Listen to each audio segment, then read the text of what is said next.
Hello aspirants, இந்த வீடியோவில் வந்து நம்ம ஜாகிரஃபியில் டிஎன்பிஎஸ்சி எக்ஸாமில் கேட்ட சில கொஷின்ஸ் வந்து பார்க்க போகிறோம்.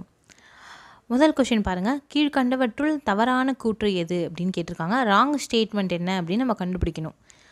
எதை பற்றி கேட்டிருக்காங்கன்னு பாருங்கள். இந்தியாவில் பரப்பளவினோட அடிப்படையில் மிகப்பெரிய மாநிலம் ராஜஸ்தான்னு சொல்லியிருக்காங்க.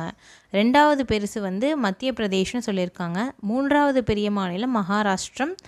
நான்காவது பெருசு கர்நாடகம் அப்படின்னு சொல்லியிருக்காங்க. இதில் எது தப்பு அப்படின்னு சொல்லி கேட்டிருக்காங்க. ஃபஸ்ட்டு பரப்பளவிலே வந்து ரொம்ப பெரிய மாநிலம் என்ன அப்படின்னு பார்த்தீங்கன்னா ராஜஸ்தான் தான் பரப்பளவிலே பெருசு. ரெண்டாவது பெருசு என்னன்னு பார்த்தீங்கன்னா மத்திய பிரதேஷ். கரெக்டு தான், மத்திய பிரதேஷ் வந்து கரெக்டாக தான் கொடுத்துருக்காங்க. மூணாவது பெருசு மகாராஷ்டிரா. நாலாவது பெருசு பார்த்தீங்க அப்படின்னு பார்த்தீங்கன்னா உத்தரப்பிரதேஷ். அப்போ எந்த ஸ்டேட்மெண்ட் தப்பு? கடைசியில் இருக்கிற வாக்கியம் தப்பு. கர்நாடகா அப்படின்னு கொடுத்துருக்காங்க, அதனால் அது தப்பு. அப்படின்னா ஆன்சர் வந்து டி தான் ஆன்சர். இதுதான் தவறான வாக்கியம். ஃபஸ்ட்டு ராஜஸ்தான், அடுத்தது மத்திய பிரதேஷ், அடுத்தது மகாராஷ்டிரா, அடுத்தது உத்தரப்பிரதேஷ். சரியா? இதுவே வந்து என்னென்னா மக்கள் தொகை அடிப்படையில் கூட கேட்கலாம். மக்கள் தொகை அடிப்படையில் பார்த்திங்கன்னா ஃபஸ்ட்டு யூபி தான் அதிகம். அதுக்கடுத்தது பார்த்திங்கன்னா மகாராஷ்டிரா இருக்கும் ரெண்டாவது. மகாராஷ்டிரா, அடுத்தது பீகார், அப்படி போய்கிட்டே இருக்கும். அப்படி மக்கள் தொகை அடிப்படையிலையும் சரி, பரப்பளவு அடிப்படையிலையும் வந்து என்னென்னா நம்ம எக்ஸாமுக்கு படித்து வச்சுக்கிறது. ஓகே, நெக்ஸ்ட் கொஷின் போகலாம். அடுத்த கொஷினில் என்ன கேட்டிருக்காங்க பாருங்கள். தென்னிந்தியாவோட மிகப்பெரிய ஆறு எது அப்படின்னு கேட்டிருக்காங்க. கோதாவரியா, மகாநதியா, நர்மதாவா, தபதியா அப்படின்னு சொல்லி கேட்டிருக்காங்க. நம்ம இந்தியன் ஜாகிரஃபியை படித்தவங்களுக்கே நல்லா தெரியும். கோதாவரி மட்டும்தான் சவுத் இந்தியா, தென்னிந்தியாவில் இருக்க நதி. நர்மதா வந்து தென்னிந்தியாவும் வட இந்தியாவும் பிரிக்கிற மாதிரி நடுவில் பாயும். தபதியும் அப்படி தான், நர்மதாவுக்கு கீழே இருக்கும். மகாநதி வந்து ஒடிஷா பக்கம் இருக்கும். இப்போ எது தென்னிந்தியாவில் பாயிற மிகப்பெரிய நதி அப்படின்னு பார்த்தீங்கன்னா கோதாவரி தான். தென்னிந்தியாவில் நிறைய நதி பாயும். கோதாவரி, கிருஷ்ணா, காவேரி, வைகை, தாமிரபரணி, நிறைய நதி இருக்குது. இதில் வந்து மிகப்பெரிய ஆறு என்னன்னு பார்த்தீங்கன்னா கோதாவரி. இதுவே இந்தியாவிலே பாயிற மிகப்பெரிய ஆறுன்னு பார்த்தீங்கன்னா கங்கை. தென்னிந்தியாவில் பெருசுனா கோதாவரி, தமிழ்நாட்டில் பெருசு அப்படின்னு பார்த்தீங்கன்னா காவிரி. சரிங்களா? ஓகே, நெக்ஸ்ட் கொஷின் போகலாம். நெக்ஸ்ட் கொஷினில் என்ன கொடுத்துருக்காங்க பாருங்கள். குறுங்கோள்களுக்கு வந்து என்னென்னா இவைகளுக்கு இடையில் காணப்படுகின்றன அப்படின்னு சொல்லியிருக்காங்க. எந்த ரெண்டு கோளுக்கு நடுவில் குறுங்கோள் இருக்குது அப்படின்னு நம்ம கண்டுபிடிக்கணும். குறுங்கோள்கள்னால் வந்து என்னென்னா சாதாரணமாக இருக்கிற கோள்களை விட ரொம்ப சின்னதாக இருக்கும். இது பேர் இங்கிலீஷில் மெட்டியோரைட்ஸ் அப்படின்னு சொல்லுவாங்க. சரியா? இப்போ இதுதான் சூரியன் அப்படின்னா இது சுற்றி வருதா? ஒவ்வொரு கோளும் இப்படி சுத்தமா? இது வந்து சுற்றுவட்ட பாதையை நான் போட்டிருக்கேன். இது மாதிரி சுற்றி வருமா? ஃபஸ்ட்டு இங்கே என்ன இருக்கும்னு பாருங்கள். இங்கே வந்து புதன் இருக்கும், இங்கே என்ன இருக்கும்? வெள்ளி இருக்கும். அடுத்தது என்னென்னா எர்த்து, பூமி இருக்கும். அதுக்கு அடுத்தது செவ்வாய், மார்ஸ் இருக்குது. கடைசியாக வந்து ஜூபிட்டர். இதை தாண்டியும் வந்து நெப்டியூன் இதெல்லாம் இருக்கும். நம்மளுக்கு வந்து இது தேவையில்லை. இது ரெண்டுத்துக்கும் நடுவில், அதாவது எதுக்கும்னா செவ்வாய்க்கும் வியாழனுக்கும் நடுவில் என்னென்னா நிறைய துணைக்கோள்கள் இருக்குது. துணைக்கோள்கள் என்னென்னா கிட்டத்தட்ட இங்கே ஒரு பெல்ட்டே ஃபார்ம் பண்ண மாதிரி நிறைய கோள்கள் இருக்குது. அதுவே ஒரு தனி சுற்றுவட்ட பாதை மாதிரி இருக்கும் பார்த்தீங்கன்னா. அந்த மாதிரி நிறைய துணைக்கோள்கள் இங்கே வந்து இது ரெண்டுத்துக்கும் நடுவில் இருக்குது. அதனால் நம்மளுக்கு ஆன்சர் என்னென்னா செவ்வாய் அண்டு வியாழன் அப்படின்றது தான் நம்மளுக்கான ஆன்சர். ஓகேவா? நெக்ஸ்ட் கொஷின் போகலாம். இந்த கொஷினில் என்ன கேட்டிருக்காங்க பாருங்கள். கீழ் வருவனவற்றை வந்து என்னென்னா பொருத்தி சரியான விடையை கண்டுபிடிங்க அப்படின்னு சொல்லியிருக்காங்க. ஒவ்வொரு பொருள் பேரும் கொடுத்துட்டாங்க. அதுக்கு வந்து என்ன புரட்சி அப்படின்னு நம்ம கண்டுபிடிக்கணும். முதல்ல முட்டைக்கு என்ன புரட்சி அப்படின்னு பார்த்தீங்கன்னா வெள்ளி புரட்சி முட்டைக்கு. அதனால் 3 அப்படின்னு போட்டுக்கிறேன். ஃபஸ்ட்டுக்கு ஆன்சர் 3. உரம் என்னென்னா சாம்பல் புரட்சி உரம்க்கு. அதனால் வந்து என்னென்னா 4 அப்படின்னு போட்டுக்கிறேன். தேனுக்கு என்னென்னு பார்த்தீங்கன்னா பொன் புரட்சி 2. தோல் என்னென்னு பார்த்தீங்கன்னா பழுப்பு புயற்சி, ப்ரௌனுன்னு சொல்லுவாங்க. அப்படின்னா 3, 4, 2, 1 அப்படின்றது தான் ஆன்சர். இந்த மாதிரி எந்த புரட்சி எந்த பொருளுக்காக அப்படின்னு கூட எக்ஸாமில் கேட்கலாம். ஓகே, நெக்ஸ்ட் கொஷின் போகலாம். ஓகே, நெக்ஸ்ட் கொஷினில் பார்த்தீங்கன்னா சம்பல் என்பது என்ற ஆற்றோட துணையாறு அப்படின்னு கேட்டிருக்காங்க. கங்காவா, சரஸ்வதியா, யமுனாவா, நர்மதையா அப்படின்னு சொல்லி கேட்டிருக்காங்க. சம்பல் வந்து எதோட துணையாறுன்னு கேட்டிருக்காங்க. சம்பல் அப்படின்றதே ஒரு ஆறு தான்.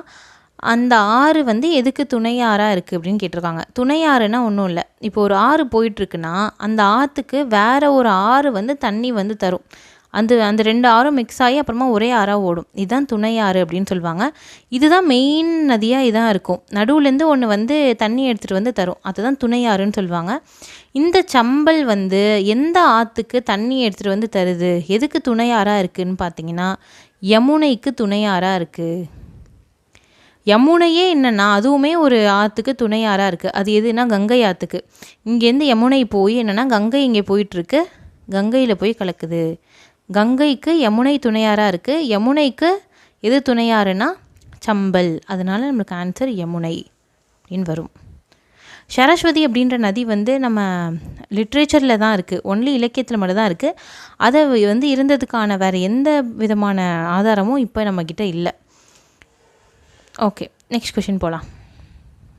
அடுத்து என்ன கேட்டிருக்காங்கன்னா, சணல் உற்பத்தியில் முதலிடத்தில் உள்ள இந்திய மாநிலம் எது அப்படின்னு கேட்டிருக்காங்க. சணல்னாலே எந்த பக்கம் வந்து நல்லா உற்பத்தி ஆகும் அப்படின்னு பார்த்தீங்கன்னா மேற்கு வங்காளம், வெஸ்ட் பெங்காலில் தான். அங்கே வந்து இப்போ டிஎன்பிஎஸ்சியில் ரீசெண்டாக கூட கேட்டிருந்தாங்க, சணல் தொழிற்சாலை முதல்ல மேற்கு வங்காளத்தில் எங்கே கொண்டு வந்தாங்க அப்படின்னு. ரிஷ்ரா அப்படின்ற ஒரு இடத்துல தான் கொண்டு வந்தாங்க முதல்ல. இப்போ ரீசெண்டாக குரூப் 4 எக்ஸாமில் இந்த கொஷின் கேட்டிருந்தாங்க. சணல் உற்பத்தியில் முதலிடத்தில் உள்ள இந்திய மாநிலம் என்னென்னா மேற்கு வங்கம். ஓகேவா, நெக்ஸ்ட் கொஷின் போகலாம். இந்த கொஷினில் என்ன கேட்டிருக்காங்கன்னு பாருங்கள். இந்தியாவின் மிகப்பெரிய அலையாத்தி காடுகள் எது அப்படின்னு கேட்டிருக்காங்க. அலையாத்தி காடுகள் அப்படின்னா ஒன்றும் இல்லை, மேங்க்ரூவ் ஃபாரஸ்ட். மேங்க்ரூவ் ஃபாரஸ்ட் இது எங்கே இருக்கும் அப்படின்னு பார்த்தீங்கன்னா, இந்த இப்போ இதுதான் நிலப்பகுதின்னு வச்சுக்கோங்க. இது வந்து கடல், இந்த பக்கம் ஃபுல்லாக நிலம், இந்த பக்கம் ஃபுல்லாக லேண்டு, இந்த பக்கம் ஃபுல்லாக கடல்னு வச்சுப்போம். இப்போ இந்த லேண்டுலேருந்து வந்து என்னென்னா தண்ணி வரும்ல, தண்ணி வந்து ரிவர்ஸ் வந்து சேருது, ஆறு வந்து கடலில் கலக்குது. அந்த இடத்துல ஃப்ரெஷ் வாட்டர், சுத்தமான தண்ணியோ சால்ட் வாட்டர், உப்பு தண்ணியோ சேர்கிற இடத்துல தான் வந்து என்னென்னா அந்த மேங்க்ரூவ் ஃபாரஸ்ட், அலையாத்தி காடுகள் வந்து வளரும். அந்த இடத்துல வந்து என்னென்னா உப்பு தண்ணி நல்ல தண்ணி ரெண்டுமே கலக்கிற இடம், அந்த இடத்துல வளர்கிறது தான் அலையாத்தி காடுகள், மேங்க்ரூவ் ஃபாரஸ்ட் அப்படின்னு சொல்லுவாங்க. உப்பு தண்ணியை எடுத்துக்கிறதுக்கு அது ரொம்ப கஷ்டமாக இருக்கும். அதனால் வேர் வந்து என்னென்னா மண்ணுக்குள்ளே இருக்காது, மண்ணுக்கு மேலே வேர்கள் இருக்கும் அலையாத்தி காடுகள்லாம். அந்த மாதிரி இருக்கிற காடுகள் வந்து நிறைய இருக்குது இந்தியாவில். சுந்தரவன காடுகள், பிச்சாவரம் காடுகள், முத்துப்பேட்டை, மன்னார் வளைகுடா. மன்னார் வளைகுடானா இந்த கோடிக்கரை அந்த சைடு, அந்த பக்கமும் இருக்குது. சாரி, மன்னார் வளைகுடா வந்து தூத்துக்குடி பக்கம். இந்த மாதிரி வந்து நிறைய ஏரியாஸ் கொடுத்துருக்காங்க. இதில் எது வந்து ரொம்ப பெருசு அப்படின்னு சொல்லி கேட்டிருக்காங்க. எது இதிலே ரொம்ப பெருசு அப்படின்னு பார்த்தீங்கன்னா சுந்தரவன காடுகள். இது எங்கே இருக்குதுன்னு பார்த்தீங்கன்னா மேற்கு வங்காளத்தில் இருக்குது. இதுதான் வந்து இருக்கிறதுலே ரொம்ப ரொம்ப பெருசு. மேற்கு வங்காளத்தில் இருக்க சுந்தரவன காடுகள் வந்து ரொம்ப பெரிய அலையாத்தி காடுகள் இந்தியாவிலே அப்படின்னு சொல்லி கொடுத்துருக்காங்க. ஓகே, நெக்ஸ்ட் கொஷின் போகலாமா. மானசரோவர் ஏரிக்கு கிழக்கே அமைந்துள்ள பனியாற்றிலிருந்து தோன்றும் நதி எந்த நதி அப்படின்னு சொல்லி கேட்டிருக்காங்க. மானசரோவர் அப்படின்ற பிளேஸ் வந்து திபத்தில் இருக்குது. திபத்திலேருந்து தோன்றி இங்கே தான் திபத், இந்தியா வந்து இந்த பக்கம் இருக்கும். இந்த நார்த் ஈஸ்ட் சைடு வரைகிறேன் நான், வடகிழக்கு பக்கம் இப்படி இருக்குதுன்னு வச்சுக்கோங்களேன். மேலே வந்து திபத் இருக்குது, இந்த பக்கம் மேலே வந்து திபத் இருக்குது, கீழே வந்து அருணாச்சல பிரதேசம் இருக்குது, இங்கே வந்து அருணாச்சல பிரதேசம் இருக்குது. அப்படின்னா திபத்துலேருந்து இந்த நதி ஸ்டார்ட் ஆகி உள்ளே அப்படியே வரும், அருணாச்சல பிரதேஷ் வழியாக வந்து என்னென்னா இந்தியாவுக்குள்ளே நுழையுது. அது எந்த நதி அப்படின்னு பார்த்தீங்கன்னா பிரம்மபுத்திரா நதி அப்படின்னு சொல்லுவாங்க. இந்த பிரம்மபுத்திரா நதியை வந்து அஸ்ஸாமின் துயரம் அப்படின்னு சொல்லுவாங்க. ஏன்னா வந்து மழை காலங்களில் வந்து இங்கே வந்து என்னென்னா வெள்ளம் வந்துடும். பிரம்மபுத்திரா நதியில் வெள்ளம் வந்ததால் காசிரங்கா தேசிய பூங்கா நம்ம பார்த்துருப்போம், ஒற்றை கம்பு காண்டாமிருகம் இங்கே ரொம்ப அதிகமாக இருக்கும். அந்த பக்கம் வந்து என்னென்னா வெள்ளம் வரதால் அந்த காண்டாமிருகங்களும் பாதிக்கப்படுது. அதனால் அஸ்ஸாமின் துயரம் அப்படின்னு எந்த நதியை சொல்கிறாங்கன்னா பிரம்மபுத்திரா நதியை வந்து சொல்கிறாங்க. ஓகேவா, நெக்ஸ்ட் கொஷின் போகலாம். இந்த கொஷினில் என்ன கேட்டிருக்காங்கன்னு பாருங்கள். இந்தியாவின் 2வது முக்கியமான உணவு பயிர் எது அப்படின்னு சொல்லி கேட்டிருக்காங்க. இந்தியாவில் வந்து முதல் முக்கியமான உணவு பயிர் என்னன்னு பார்த்தீங்கன்னா அரிசி. 2வது முக்கியமானது என்னென்னா கோதுமை. அதனால் கோதுமை தான் ஆன்சர். சரியா, உணவு பயிரில் வந்து ஃபஸ்ட்டு அரிசி முக்கியம், 2வது கோதுமை முக்கியம். ஓகே, நெக்ஸ்ட் கொஷின் போகலாம். இந்தியாவில் மேற்கு கடற்கரையில் மிகப்பெரிய துறைமுகம் எது அப்படின்னு சொல்லி கேட்டிருக்காங்க. இந்தியா வந்து இப்படி தானே இருக்குது, கீழே இப்படி தான் இருக்குது. இது வந்து மேற்கு கடற்கரை, இந்த பக்கம் இருக்கிறது ஃபுல்லாக மேற்கு கடற்கரை, இந்த பக்கம் இருக்கிறது கிழக்கு, இது வந்து மேற்கு. சரியா? இந்த மேற்கு கடற்கரையில் மிகப்பெரிய துறைமுகம் எது அப்படின்னு சொல்லி கேட்டிருக்காங்க. மிகப்பெரிய துறைமுகம் என்ன அப்படின்னு பார்த்தீங்கன்னா மும்பை துறைமுகம் இந்த பக்கம் இருக்கும். மகாராஷ்டிராவில் மும்பை துறைமுகம் தான் மேற்கு கடற்கரையில் இருக்கிற மிகப்பெரிய துறைமுகம். அதனால் ஆன்சர் வந்து மும்பை துறைமுகம். ஓகே, நெக்ஸ்ட் கொஷின் போகலாம். அடுத்து என்ன கேட்டிருக்காங்க பாருங்கள். இந்தியாவின் முதல் தீவு மாவட்டம் எது அப்படின்னு சொல்லி கேட்டிருக்காங்க. ஒரு தீவை இந்தியாவில் முதன்முறையாக ஒரு தீவை வந்து மாவட்டமாக வந்து கொண்டு வந்திருக்காங்க. அது என்ன தீவு அப்படின்னு பார்த்தீங்கன்னா, அந்த தீவு எங்கே இருக்குதுன்னு பார்த்தீங்கன்னா அஸ்ஸாமில் இருக்குது. அஸ்ஸாமில் ஒரு நதி வந்து பாயுது, பிரம்மபுத்திரா நதி.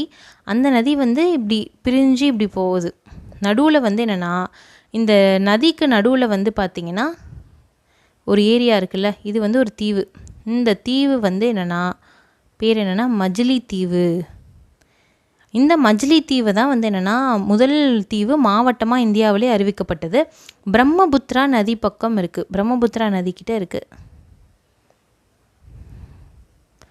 பிரம்மபுத்திரா நதி பக்கத்தில் இருக்கிற மஜ்லி தீவு அப்படின்னு தான் இந்தியாவிலே முதல் தீவு மாவட்டம். இது எந்த மாவட்டத்தில் இருக்குன்னா அஸ்ஸாமில் இருக்குது. சரியா? நெக்ஸ்ட் கொஷின் போவோம். உட்கல் சமவெளி, உட்கல் சமவெளி வந்து எந்த மாநிலத்தில் அமைஞ்சிருக்கு அப்படின்னு சொல்லி கேட்டிருக்காங்க. உட்கல் அப்படின்னாலே எதுனா ஒடிஷா. ஒடிஷாவுக்கு இன்னொரு பேரும் இருக்குது, கலிங்கா அப்படின்னு சொல்லுவாங்க, கலிங்கம். அதனால தான் ஒடிஷாவை வென்றதால தான் கலிங்கத்து பரணி பாடினாங்க. ஒடிஷாவோட மன்னர் கலிங்கத்து மன்னரை வந்து என்னென்னா வென்றதால தான் குலோத்துங்கன் கூட போய் ஜெயிச்சிடுவார். அதை பற்றி கலிங்கத்து பரணின்னு ஒரு புக்கு எழுதியிருப்பாங்க, ஜெயங்கொண்டார் அப்படின்னு நம்ம தமிழில் படிச்சிருப்போம். இந்த இடம் தான் ஒடிஷா. இது வந்து கலிங்கம்னு இன்னொரு பேர் இருக்குது, இன்னொரு பேர் உட்கல் அப்படின்னும் பேர் இருக்குது. நம்ம ஜனகணமன நேஷ்னல் ஆந்தம்லேயே பார்த்தீங்கன்னா உட்கல அப்படின்ற வார்த்தை வரும். அது வந்து ஒடிஷாவை குறிக்கிற வார்த்தை தான். ஓகே, நம்மளுக்கு இதோட இந்த வீடியோ முடியுது. நெக்ஸ்ட் வீடியோவில் நம்ம இன்னும் அடுத்தது வந்து என்னென்னா டிஎன்பிஎஸ்சியில் கேட்கப்பட்ட கேள்விகள், இம்பார்ட்டண்ட்டான கொஷின்ஸ் வந்து அடுத்த வீடியோலையும் பார்க்கலாம். தேங்க்யூ.